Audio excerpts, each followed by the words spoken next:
But let's not divert the issue. The crucial issue is, shall parents, especially those in the lower and middle income classes, have the same opportunity to choose the schools to which their children go that we in the upper and middle income classes have? That's the crucial question. And to that answer, it seems to me you must say yes, and I believe personally that you must say yes to private and religious schools as well. Mr. Honig raises the question, shall the schools transmit values? No.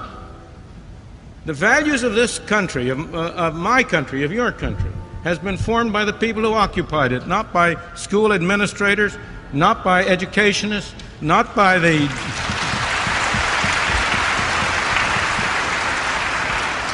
We as parents should transmit values to our children.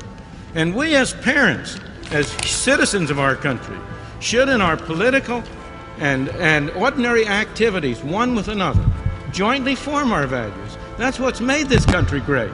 There wasn't any set of values dictated to the original occupants of this country. There wasn't any such simple set of values dictated to people of my generation or my parents' generation who were immigrants into this country or first-generation children.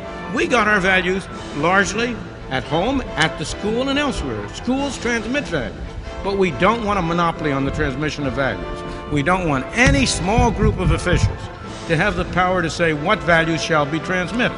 And yet that is what is happening now in a monopoly school system, and particularly as that school system has gotten more and more centralized. It used to be much better when you had local control of schools, because then you could have variety, diversity. But as the control of schools has moved from the local district to the city, from the city to the state, and from the state to the federal government, increasingly, the values that are being dictated are being determined by an increasingly unrepresentative selection of the population. The government school system that we live under is a totalitarian system of oppression overall. Set under the false pretext that it is for the best way to learn, the government has implemented, sustained, and encouraged the methods of oppression to the students of this world. And I am not stupid enough to be fooled by such trivial coverings of the actual substance of the system. But they have fooled the bulk of the world into at least believing in the system enough to keep its huge influence on the masses.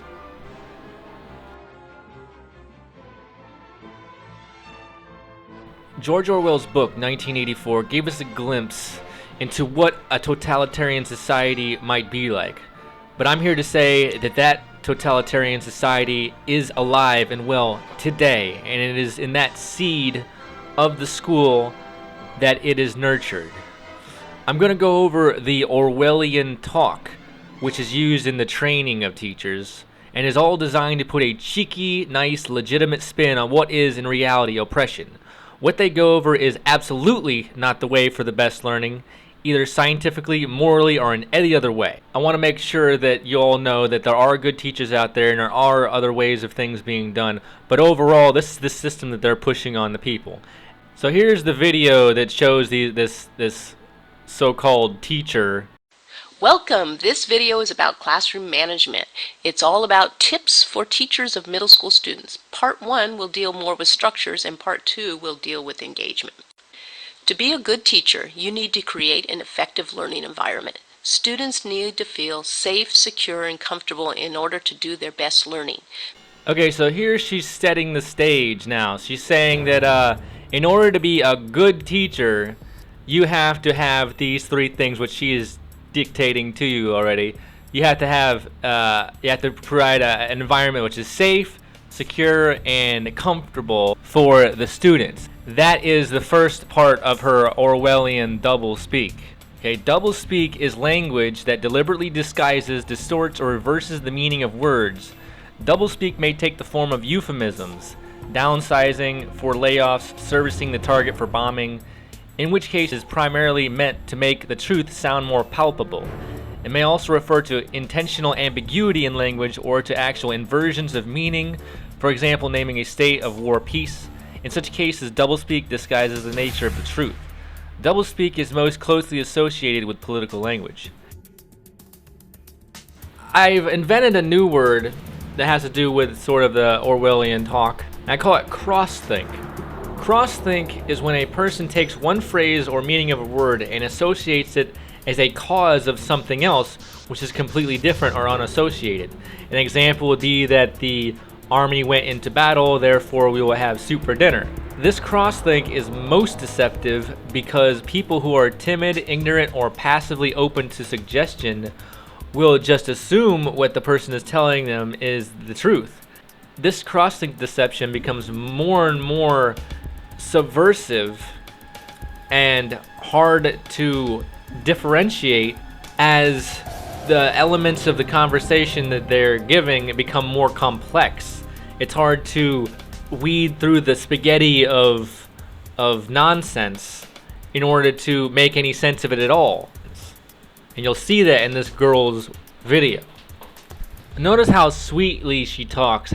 So here she sort of slides into the pool of euphemisms and doublespeak and cross-think. Those actual words are not being realized, but she's very cleverly putting this out there. The most important thing when you enter the classroom is to believe. You have to have faith in yourself.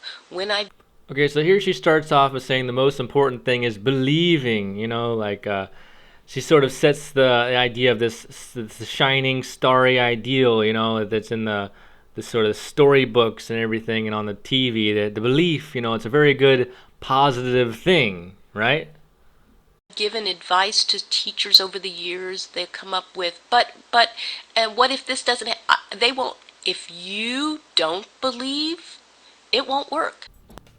And then she goes on and to mocks the other teachers who just happen to disagree with her, and she rebukes them with a sort of long sentence pronouncing, if you don't believe, you know. Again, she's setting the sort of positive connotations of belief that, you know, that the teacher's letting themselves down if they're not believing, which draws them into her way of doing things, the despotic way of doing things, as you'll see. Of course, these happy euphemisms of belief will never be challenged because unbelief has a negative connotation, pushing the listener into the action which she's trying to get. The euphemism of confidence is also used, you know, because no one would refute the idea of confidence, which would be opposite to what she's saying is confidence. So everybody has a positive ideal of what she's saying should be the idea of confidence.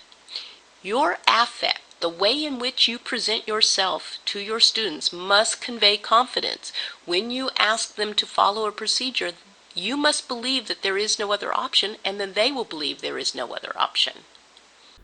Yeah, and here she drops the reality ball on the whole affair. At first she says that when you ask a student to do something, so she's implying that, you know, there's actually some choice in the matter. But then she immediately contradicts this when she says, if you believe, this is happy connotation, there's no other option, then they will believe that there is no other option.